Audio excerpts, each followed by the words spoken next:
My name is Ryan Franke. I'm in the Blanchette Forest Pathology Lab at the University of Minnesota in the Plant Pathology Department, and I work on biocontrol of buckthorn using fungi. European buckthorn is an invasive species in the US Midwest and in Minnesota, and there are currently no biocontrol products to control populations of invasive buckthorn in the state, and other methods of control are either inadequate or could harm sensitive ecosystems such as chemical herbicides. So the objective of our project is to develop a myco-herbicide for buckthorn, and a myco-herbicide needs to be as effective as a chemical herbicide for adoption by the market. And so we still have, I think at least a few years to really have conclusive evidence that we have something that is competitive with chemical herbicides, but preliminary results are promising. The project can be summarized in 3 stages. The first stage was to collect fungi from dead and dying buckthorn around the state of Minnesota, and we now have a collection from 19 sites across the state with declining buckthorn. And from those samples, we collected over 400 isolates of fungi, which we've identified as 120 unique taxa. The second stage in the development of a biocontrol for buckthorn using fungi is to test the fungi that we collected in stage 1 for their ability to cause disease in healthy buckthorn. Just because a fungus is associated with declining buckthorn does not mean it's the fungus that's actually causing the disease. And so far we have maybe 5 or 6 different pathogenicity studies we've used to assess the pathogenicity of these fungi on common buckthorn. So today what we've been doing is we've been collecting data for one of our pathogenicity studies where we grew our fungi out on sterile paper towels.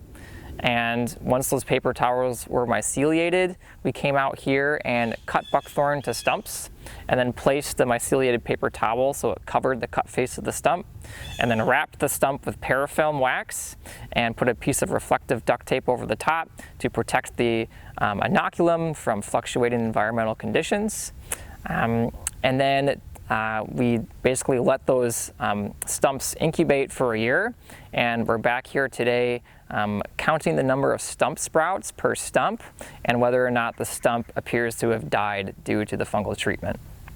The third stage of biocontrol development is taking our top performing fungi from the second stage and developing application methodologies to explore the potential of scaling our research to broad acreage.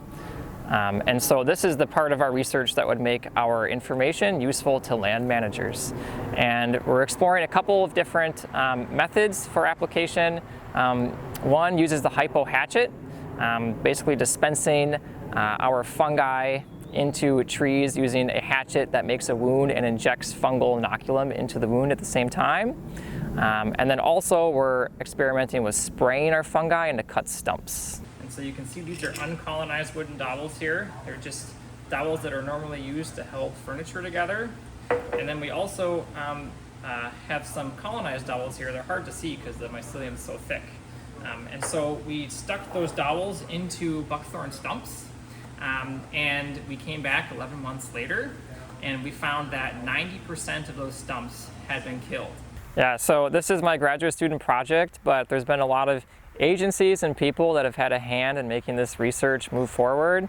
And I just want to acknowledge some Minnesota state agencies like the Minnesota DNR, Minnesota Department of Ag, the Ecological Restoration nonprofit, Friends of the Mississippi River, undergraduate students in the Blanchette Lab, Jenny Garlno and Evan Worrell and Sydney Bergstein, and obviously my PI, Bob Blanchette, and our lab manager, Ben Held, and fellow graduate students in the Blanchette Lab.